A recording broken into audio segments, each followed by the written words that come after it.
I don't understand what your point is. Name any point in history Yeah. when an executive in authority facing an emergency decided not to engage in... I don't disagree with that. What I'm disagreeing with you Do you think that your country will be the exception that survives the conflict? Tim, you got to let me finish my argument before you disagree with it. What I'm saying is you're extending the definition of war, wartime, and emergency in order to suit your agenda, is what it sounds like. You are incorrect.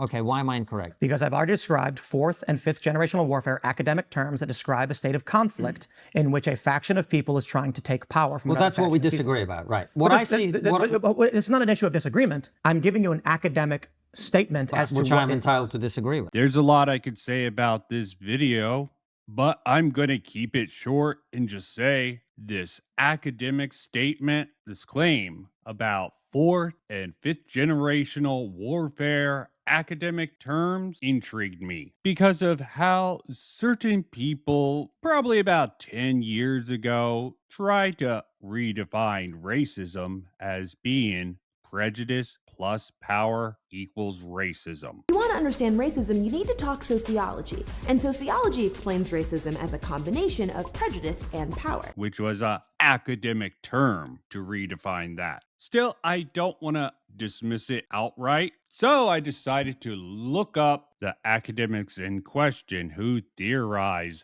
this particular fourth generational warfare. Now, Wikipedia isn't a great source, but it does have citations for the layman. And I'm really hoping this isn't the academic that Tim is citing here. You can research the man yourself if you want, but again, this could be a case of Wikipedia using the most out there source to discredit it. Ideas that aren't quite kosher with the left. At least that's the narrative.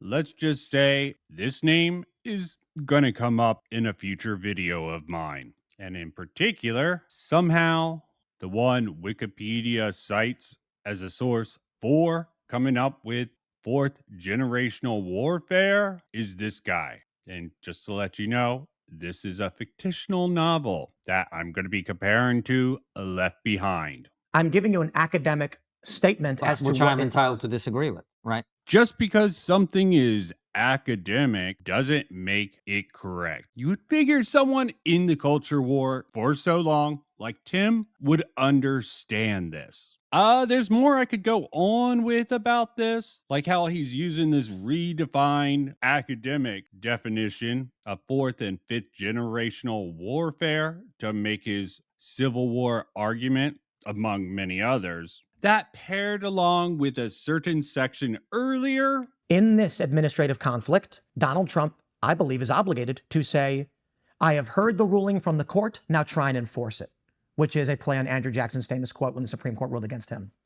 In the conflict we are in, commensurate This guy wasn't the Supreme Court. There's a whole legal process yet to go through, which is part of the American process. Now, I appreciate what you're saying, but it just sounds to me like you're redefining wars to give yourself more power. I didn't define them.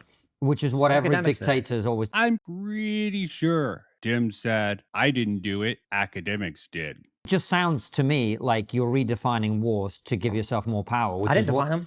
Which is what every dictator's always done in history, which is to say, the situation's so bad, I need extra power to deal with it. Is Abraham Lincoln a dictator? Well, look. Yes or no? We are not in a war situation. Is Abraham Lincoln a dictator? We are not in a war situation, is the point. Was Abraham Lincoln a dictator? We are not in a war situation, is the point.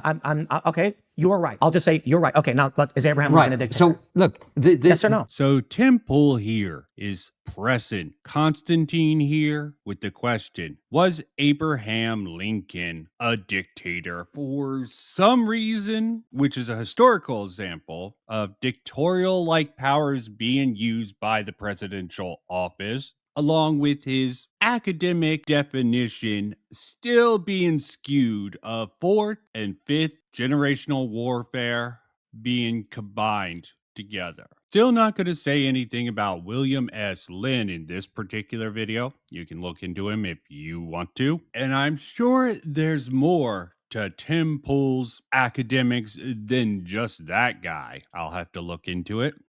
And I'm sure there's more to Tim Pool's academics with their fourth generational and fifth generational, possibly sixth generational warfare idea being thrown into the mix for his argument here. If people are introduced here to these particular ideas and they actually want to look into them, they'll probably do the same thing as me and look at Wikipedia on it. Maybe they'll even take further steps to look into this particular character here. Tim, the theoretical examples you give, It's not a theoretic, it's American history. fine, but it's not related to the current moment, which is what we're talking about. So in the So context you're saying, of let me just lay out the argument that you made. If I represent it incorrectly, you tell me. The core of your argument that you're making, right, is that because we are in a fourth, fifth, sixth generational warfare situation, a different set of rules ought to apply. It's a wartime, therefore, just like you can apply martial law, just like you can suspend this or that or whatever. Point that you make about Abraham Lincoln is relevant in some way, but what I'm saying to you is something completely different, which is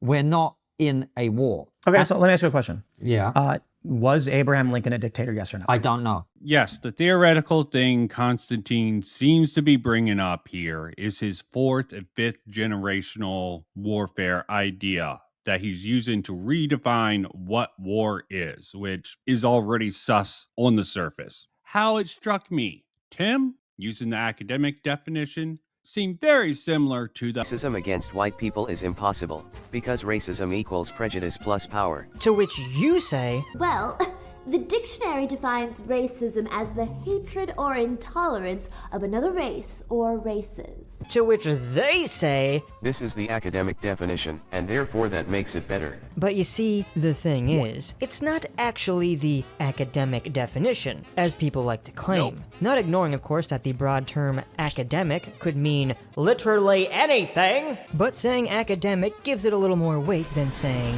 the sociological definition. If you want to understand racism, you need to talk sociology, and sociology explains racism as a combination of prejudice and power. Now, most of us just accept this, since sociology is the study of groups, and it wouldn't be too shocking if a field about groups defines racism in a purely group setting. But you see, the funny thing is, it's not the official sociological definition. definitely seems like there's more to sort of dig into with this particular issue here. I wanted to point it out, and maybe if there's enough interest, I'll do a live stream on it sometime in the future.